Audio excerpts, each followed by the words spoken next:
أعوذ بالله من الشيطان الرجيم. بسم الله الرحمن الرحيم. السلام علیکم ورحمۃ اللہ وبرکاتہ۔ سورۃ النمل آیت نمبر 83 سے 90۔ ان الحمد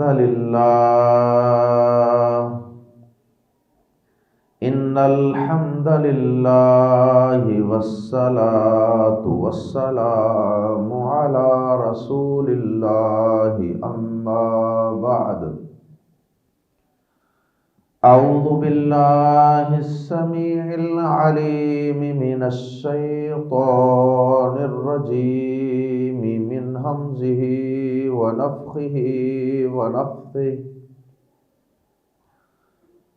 وَيَوْمَ نَحْشُرُ مِنْ كُلِّ أُمَّةٍ فَوْجًا مِّمَّنْ يُكَذِّبُ بِآيَاتِنَا فَهُمْ يُوزَعُونَ حَتَّى إِذَا جَاءُوا قَالَ أَكَذَّبْتُمْ بِآيَاتِي وَلَمْ تُحِيطُوا بِهَا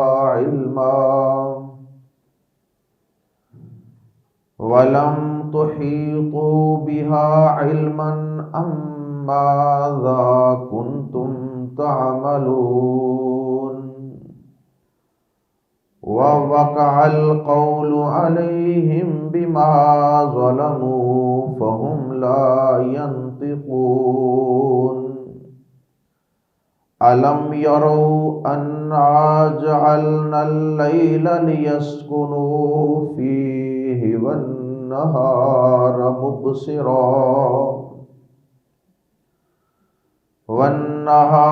مُبْصِرًا إِنَّ فِي ذَلِكَ لَآيَاتٍ لِقَوْمٍ يُؤْمِنُونَ وَيَوْمَ يُنفَخُ فِي الصُّورِ فَفَزِعَ مَنْ فِي السَّمَاوَاتِ وَمَنْ فِي الْأَرْضِ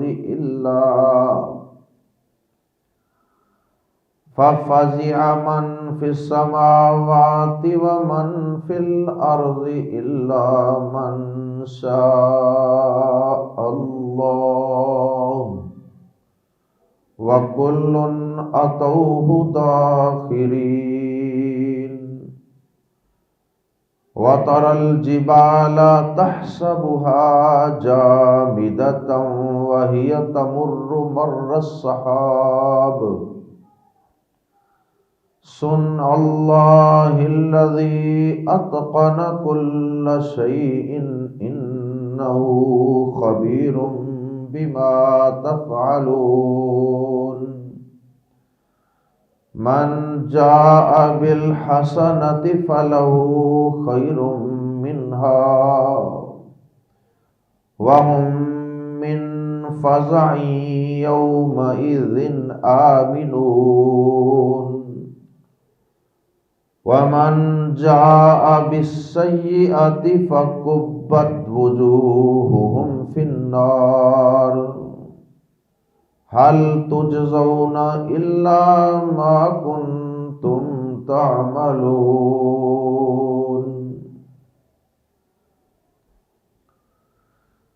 گزشتہ آیات میں کفار و مشرکین کا طرز عمل، ان کی ضد، ہٹ درمی اور مخالفت برائے مخالفت کا تذکرہ تھا،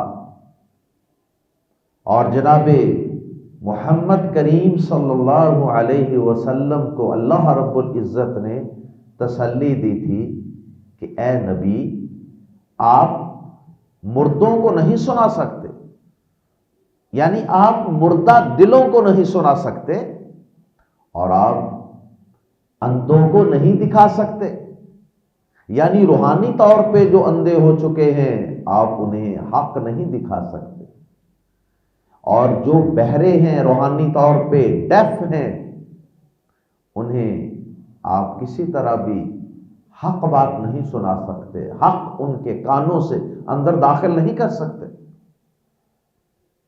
آپ کو تسلیاں دی گئی تھی۔ اب اللہ رب العزت نے آیات زیر تفسیر میں ایسے ظالموں کا جو اللہ کی آیات کو اور حق بات کو سننا، سمجھنا، دیکھنا بھی گوارا نہیں کرتے،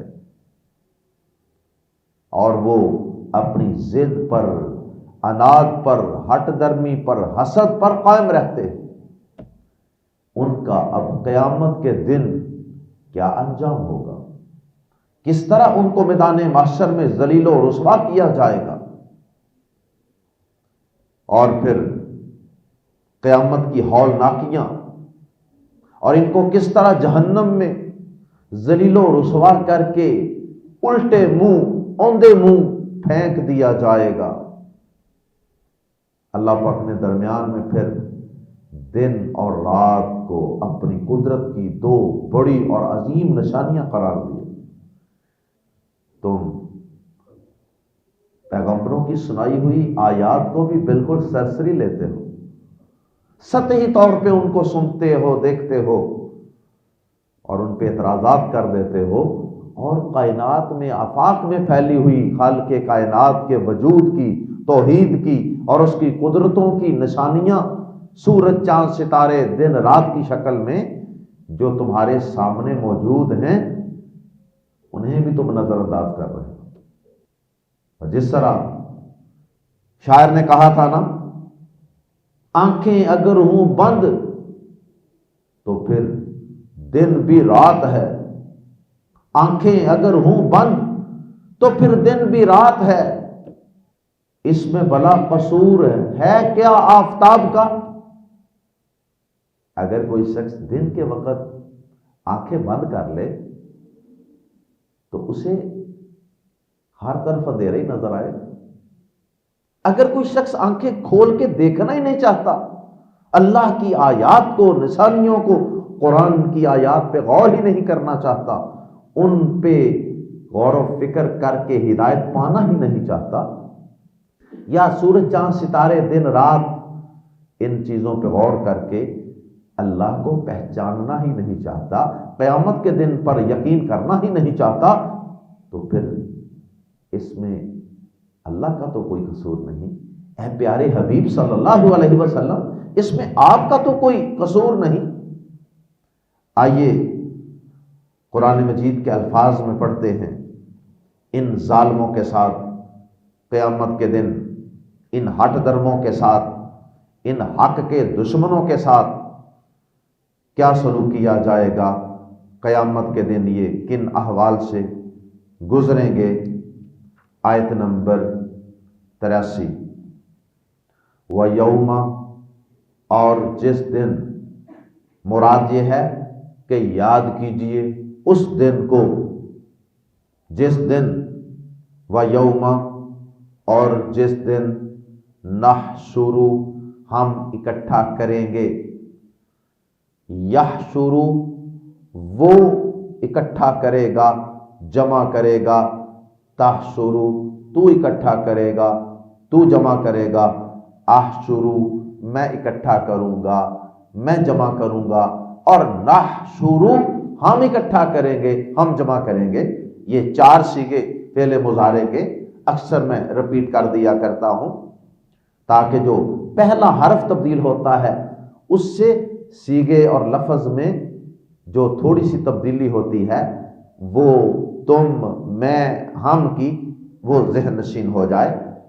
تو یہ شروع میں جو نون ہے، اس کے حشر کے شروع میں نون ہے، یہ ہم کا معنی دے رہا ہے، وَيَوْمَ نَحْشُرُ، اور جس دن ہم جمع کریں گے، اکٹھی کریں گے، من، میں سے، کلی، ہر، امتن، امت میں سے، نیشن میں سے، فوجن، ایک گروہ، ایک جماعت، اور جس دن ہم ہر امت میں سے ایک جماعت اکٹھی کریں گے، تو ہر امت میں چونکہ دو قسم کے لوگ ہوتے ہیں، دو کیٹیگریز ہوتی ہیں. تو اللہ پاک ہر امت کے جو برے لوگ ہیں نا، ان کا ایک گروہ، ان کا ایک جتھا، اس کو الگ نکال لیں گے اور پھر اس کی تقسیم کی جائے گی.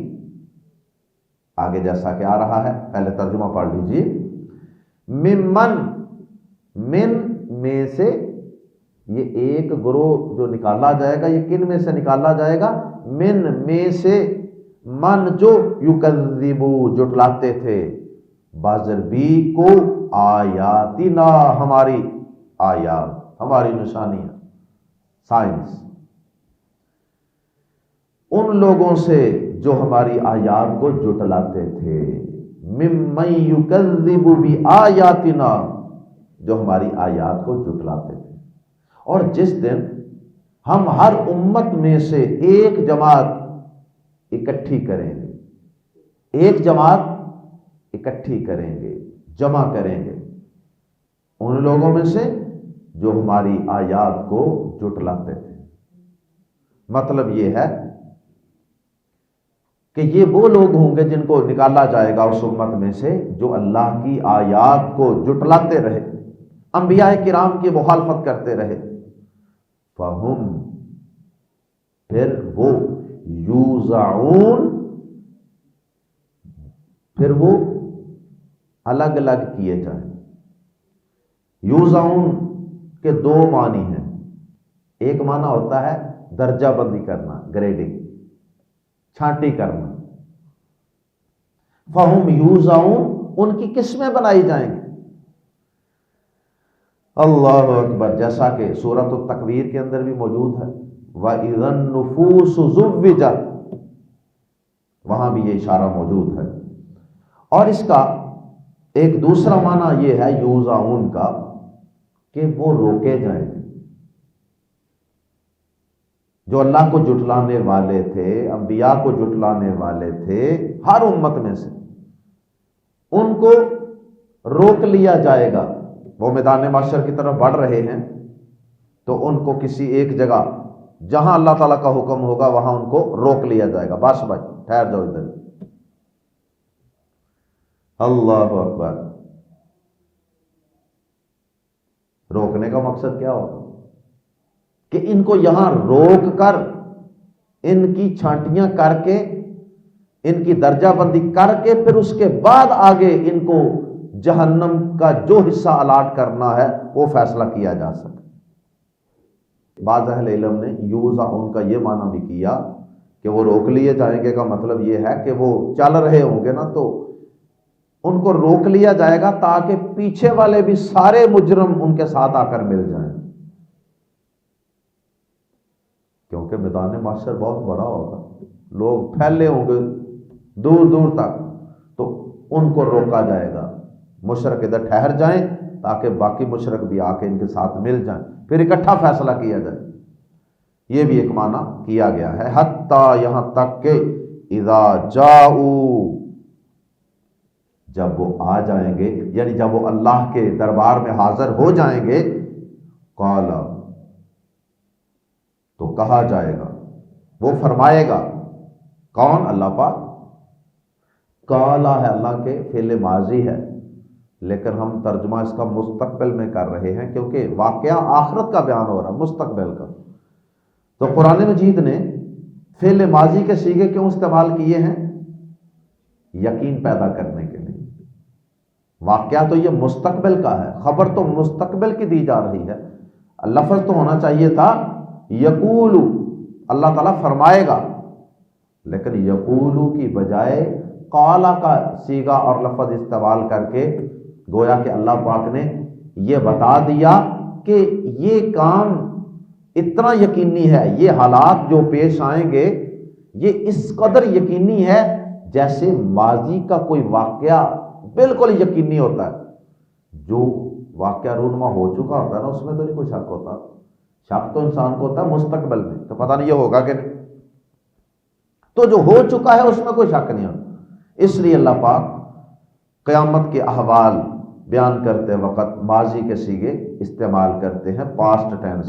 قالا، اللہ پاک فرمائیں گے اکذبتم، کیا تم نے جٹلا دیا تھا، بی کو، آیاتی، میری آیات، کیا تم نے میری آیات کو جٹلا دیا تھا، ولم تحیطوا، اور واو اور یا اس کا معنی واو حالیہ، حالانکہ لم نہ تحیطوا، تم نے احاطہ کیا تھا، بہا ان کا، علماً علم کے اعتبار سے، حالانکہ تم نے علم کے اعتبار سے ان کا احاطہ نہیں کیا تھا، مطلب یہ کہ تم نے ڈیپلی غور نہیں کیا تھا میری آیات پہ۔ تو اللہ پاک فرماتے ہیں کہ کیا تم نے میری آیات، میری نشانیوں کو جٹلا دیا تھا، جھوٹا کہہ دیا تھا، حالانکہ لم تحیطوا بہا علما، حالانکہ تم نے ان کا علم کے لحاظ سے احاطہ نہیں کیا تھا۔ اور اس کو سیدھا کر کے سادہ کریں تو اس کا ترجمہ یہ کر سکتے ہیں، حالانکہ تم نے ان کا پورا علم حاصل نہیں کیا تھا۔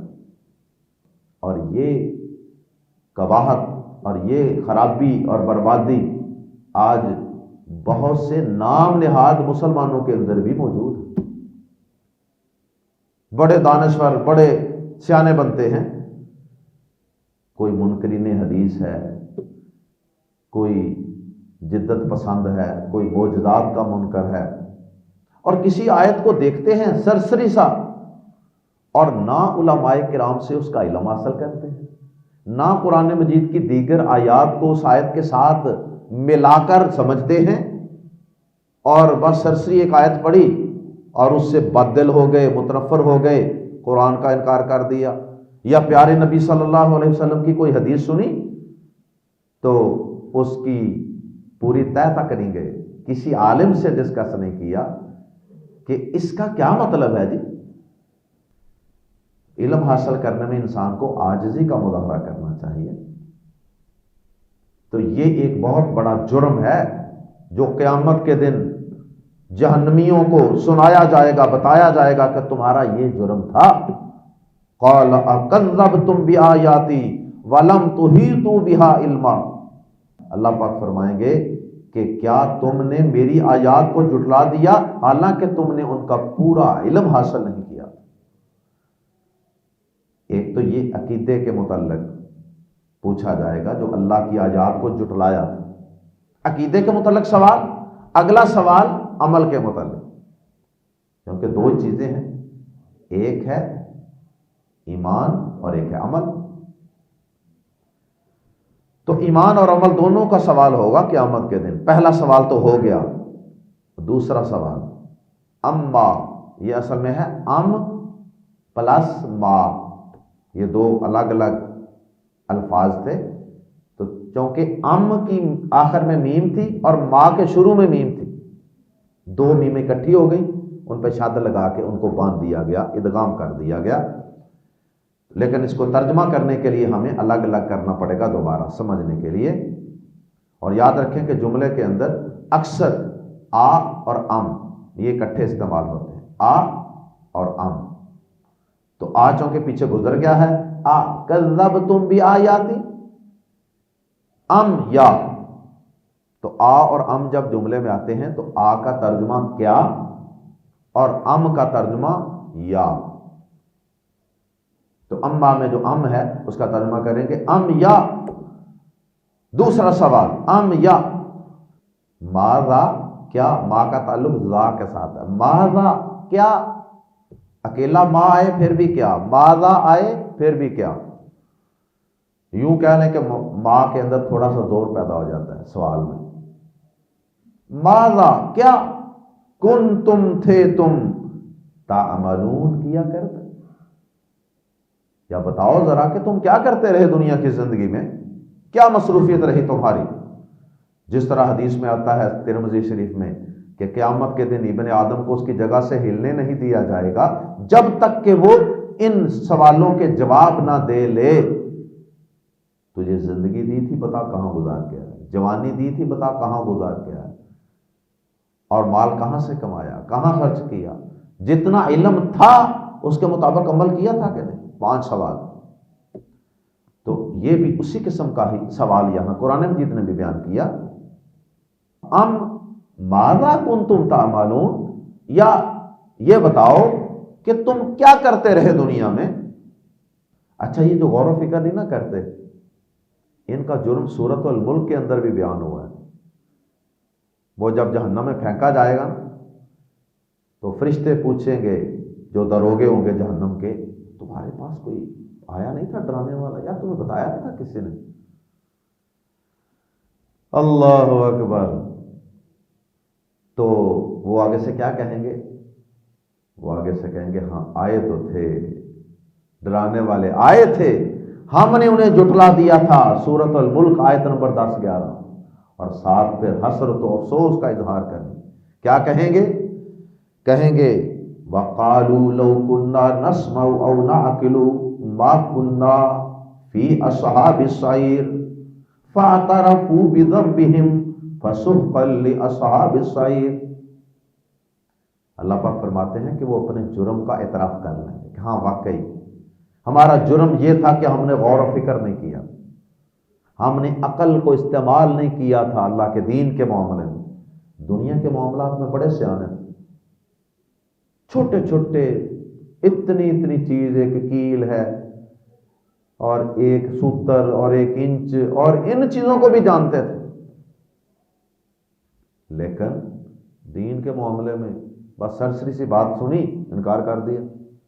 یہ جو غور و فکر نہ کرنا ہے دین کے بارے میں، دین کے احکامات کے بارے میں، قرآن کے بارے میں، حدیث کے بارے میں، احکامات کے بارے میں، آخرت کے بارے میں، یہ غور و فکر نہ کرنا، یہ بہت بڑا جرم ہے۔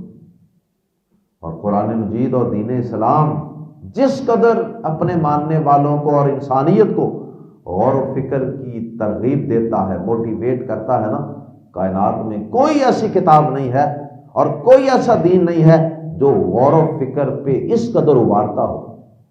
غور کرو، تدبر کرو، تفکر کرو، عقل سے کام لو۔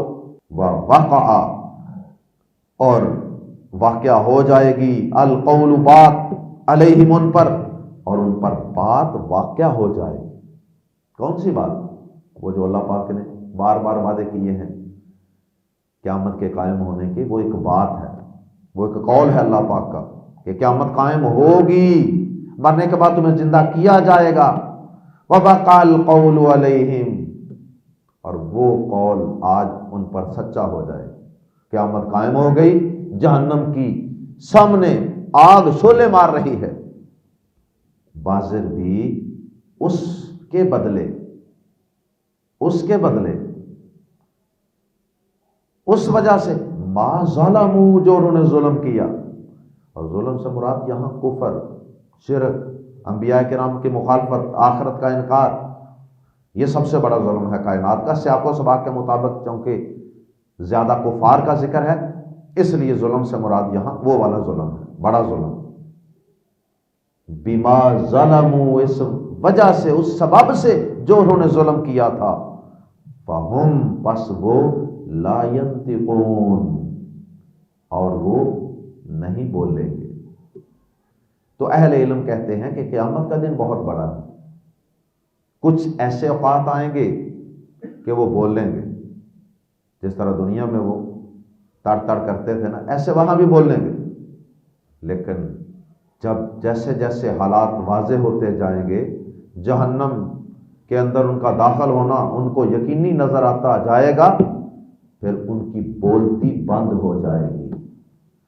فہم، تو یہ اس وقت کی بات ہے، فہم لا ینطقون، پس وہ نہیں بولیں گے، یا تو اس کا معنی یہ ہے کہ اب ان کو سمجھ آ جائے گی کہ اب بولنے کا کوئی فائدہ نہیں، اب ہمیں سزا ملی ہی ملی، اور یا پھر معنی یہ ہے کہ وہ بولنا چاہیں گے بھی تو اللہ تعالیٰ نے ان کے منہوں پر مہر لگا دی ہوگی، پس اب وہ بول نہیں پائیں گے، they will not be able to speak۔ درمیان میں آخرت کے احوال، قیامت کے احوال، ان کا انجام، اس کا ذکر تھا۔ اللہ پاک کی رحمت دیکھیے کہ درمیان میں سلسلہ کلام روک کر ایک آیت میں اللہ پاک نے پھر ایک دفعہ ان ظالموں کو غور و فکر کی دعوت دے دی۔ جو زندہ ہیں، جو یہ قرآن سن رہے تھے، ان کو پھر ایک دفعہ دعوت دے دی، غور و فکر کی دعوت دے دی۔ علم یرو، کیا نہیں دیکھا انہوں نے، انا کہ بے شک ہم نے، جعلنا بنایا، اللیل رات کو، لی تاکہ یسکنو وہ آرام کر سکیں، تاکہ وہ سکون حاصل کریں، تاکہ وہ آرام کریں، فی ہی اس میں، والنہارا اور دن کو، مبصرن روشن بنایا۔ کیا انہوں نے ہماری ان دو اتنی بڑی نشانیوں پہ غور نہیں کیا؟ جن دو نشانیوں سے وہ روزانہ گزرتے ہیں، ان دو نشانیوں پر ہی غور کر لیتے۔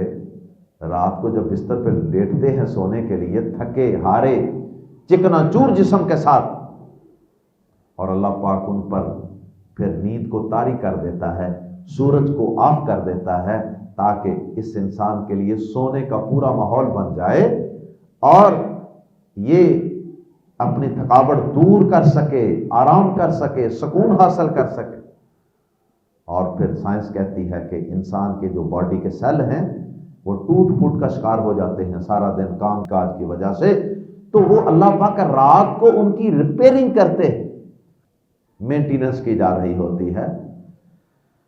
اللہ اکبر۔ اور پھر کچھ گھنٹوں کے بعد جب نیند پوری ہو جاتی ہے تو پھر سورج کو دوبارہ طلوع کر دیا جاتا ہے، آن کر دیا جاتا ہے، اور پھر دن کو بنا دیا روشن۔ تو یہ انسان روزانہ یہ مشاہدہ کرتا ہے، موت و حیات کا یہ سلسلہ ہر روز انسان اس کا مشاہدہ کرتا ہے۔ یا موت و حیات ہی ہے، رات کو سکون کے لیے بنایا تو وہ موت ہے۔ دعا کیا پڑھتے ہیں؟ اللہم بسمک اموت و احیا، اللہ تیرے نام کے ساتھ میں مرتا ہوں اور زندہ ہوں گا۔ وہ موت ہی کی ایک شکل نہیں کہ انسان کو کوئی پتہ ہی نہیں ہوتا، اس دنیا سے اس کا تعلق کٹ جاتا ہے اور وہ کسی ایک نئی وادی میں گھوم رہا ہوتا ہے، خواب دیکھ رہا ہوتا ہے، کیا کچھ ہو رہا ہوتا ہے، اللہ تعالیٰ سوئے ہوئے بھی اس کو کیا کچھ دکھا رہے ہیں۔ یہ خواب اللہ پاک کی کتنی بڑی قدرت ہے، یہ بھی نیند کے اندر ہی آتے ہیں نا، رات کو ہی آتے ہیں۔ وَالنَّهَارَ مُبْصِرًا، اور دن کو روشن بنایا، روشن کرنے کا ذریعہ بنایا، and the day giving sight. ان فی ذالک، بے شک اس میں، لمز برلا یقیناً، آیات کئی نشانیاں ہیں، ایک نہیں، نشانی نہیں کہا، نشانیاں ہیں، رات اور دن میں بڑی نشانیاں ہیں۔ ان فی ذالک لآیات، یقیناً بے شک اس میں بہت سی نشانیاں ہیں، لی قوم، ان لوگوں کے لیے، یؤمنون جو ماننا چاہتے ہیں، جو ایمان لاتے ہیں۔ ایمان لانا چاہتا ہے ایک بندہ، اس کے لیے تو بڑی نشانی۔ وَيَوْمَ، اور جس دن، يُنْفَخُ پھونکا جائے گا۔ دوبارہ سے احوال قیامت بیان کیے جا رہے ہیں، درمیان میں ایک دفعہ ان کو غور و فکر کی دعوت دی گئی۔ وَيَوْمَ، اور جس دن، يُنْفَخُ پھونکا جائے گا، فِي الصُّورِ، سواد کے ساتھ، فِي الصُّورِ، سور میں، ہارن، وہ ہارن ساتھ پکڑا ہوا ہے فرشتے نے، تو اس میں پھونک مار دی جائے گی جب اللہ حکم دیں گے۔ وہ ہر وقت فرشتہ منتظر ہے اللہ کے حکم کا۔ وَيَوْمَ يُنْفَخُ فِي الصُّورِ، اور جس دن سور پھونکا جائے گا، and the day the horn will be blown, فازیہ، فا تو فازیہ گھبرا جائے گا، من جو بھی کوئی ہے، فی السماواتی آسمانوں میں، ومن فی الارض اور جو کچھ زمین میں ہے، زمین و آسمان کی تمام مخلوقات گھبرا جائیں گے، گھبراہٹ۔ اور اس سے مراد الفاظع الاکبر ہے، بڑی گھبراہٹ۔ فازیہ تو گھبرا جائے گا، من فی السماوات ومن فی الارض، جو بھی زمین میں ہے اور آسمانوں میں، الا من شاء اللہ، مگر جسے اللہ چاہے۔ جو گھبرائے جائے گا جب سور پھونکا جائے گا، اس سے مراد پہلا سور ہے، سور 2 دفعہ پھونکا جائے گا۔ پہلی دفعہ جب سور پھونکا جائے گا تمام لوگ بے ہوش ہو جائیں گے، گر جائیں گے، اور کائنات ساری تہس نہس ہو جائے گی اور سب بالآخر مر جائیں گے۔ اور پھر اس کے بعد اللہ تعالیٰ بہتر جانے کہ وہ کتنا عرصہ گزرے گا کہ جس کے بعد دوبارہ ایک دفعہ سور پھونکا جائے گا اور انسانوں کو قبروں سے اٹھا دیا جائے گا۔ تو یہاں پہلی دفعہ سور پھونکے جانے کا ذکر ہے جب لوگ گھبرا جائیں گے کہ یہ کیا ہوا۔ نبی صلی اللہ علیہ وسلم نے فرمایا کہ ما بین النفختین 40، 2 نفخوں کے درمیان 40 کا فاصلہ۔ ابو ہریرہ رضی اللہ تعالیٰ عنہ جو اس حدیث کے راوی ہیں نا، لوگوں نے ان سے پوچھا کیا 40 سال؟ انہوں نے کہا کہ یہ علم نہیں۔ انہوں نے کہا 40 مہینے، فرمایا علم نہیں۔ فرمایا 40 دن، فرمایا یہ علم نہیں۔ اللہ کے نبی صلی اللہ علیہ وسلم نے جو کہا وہ میں نے آپ کو بتا دیا۔ تو بہرحال یہ 40 سے مراد کیا ہے یہ اللہ تعالیٰ ہی بہتر جانتے ہیں۔ تو صحیح بخاری کی حدیث میں صرف یہ بتایا گیا ہے کہ 40 کا وقفہ ہوگا 2 دفعہ سور پھونکے جانے کے درمیان۔ اب یہاں یہ جو اللہ پاک نے فرمایا نا کہ الا من شاء اللہ، مگر جسے اللہ چاہے، اس سے مراد کون ہے؟ قرآن و حدیث میں کہیں اس کی وضاحت نہیں آئی۔ یہ اللہ تعالیٰ ہی بہتر جانتے ہیں، ایسے ہی اس کو مان لینا چاہیے اور اس کی اپنی طرف سے کوئی تشریح نہیں کرنی چاہیے، کیونکہ پیارے نبی صلی اللہ علیہ وسلم بھی اس بے ہوشی سے گزرے۔ حدیث میں آتا ہے، صحیح بخاری ہی کی حدیث ہے، احادیث الانبیاء کے اندر یہ حدیث ہے کہ پیارے نبی صلی اللہ علیہ وسلم نے فرمایا کہ لوگ قیامت کے دن بے ہوش ہو جائیں۔ الناس یسعقون یوم القیامت فاکون اول من یفیق۔ فرمایا قیامت کے دن لوگ سارے بے ہوش پڑے ہوں گے، جب دوسری دفعہ سور پھونکا جائے گا، قیامت قائم ہوگی، تو آپ نے فرمایا سب لوگ بے ہوش ہوں گے، اور فرمایا میں وہ پہلا انسان ہوں گا جو سب سے پہلے ہوش میں ہوں گا۔ جتنے لوگ بے ہوش ہوں گے ان میں سے میں پہلا شخص ہوں گا جو ہوش میں آؤں گا۔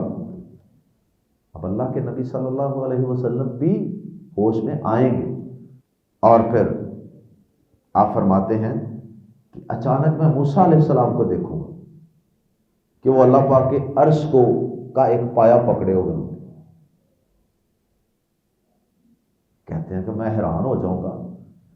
اب آپ فرماتے ہیں کہ پتہ نہیں، اب یہ اللہ تعالیٰ بہتر جانتا ہے کہ کیا اللہ پاک نے وہ جو ان کو کوہ طور پہ ایک دفعہ بے ہوش کیا تھا، پتہ نہیں یہ اس کا بدلہ ہے کہ ان کو اللہ پاک نے بے ہوش ہی نہیں کیا، یا کیا ہے، اللہ تعالیٰ بہتر جانتا۔ تو ممکن ہے کہ اس آیت میں حضرت موسیٰ علیہ السلام کی طرف اشارہ ہو، الا من شاء اللہ، مگر جسے اللہ چاہے، جو دوسری دفعہ سور پھونکے جانے قیامت قائم ہونے کے وقت بے ہوش نہیں ہوگا، گھبرائے گا نہیں۔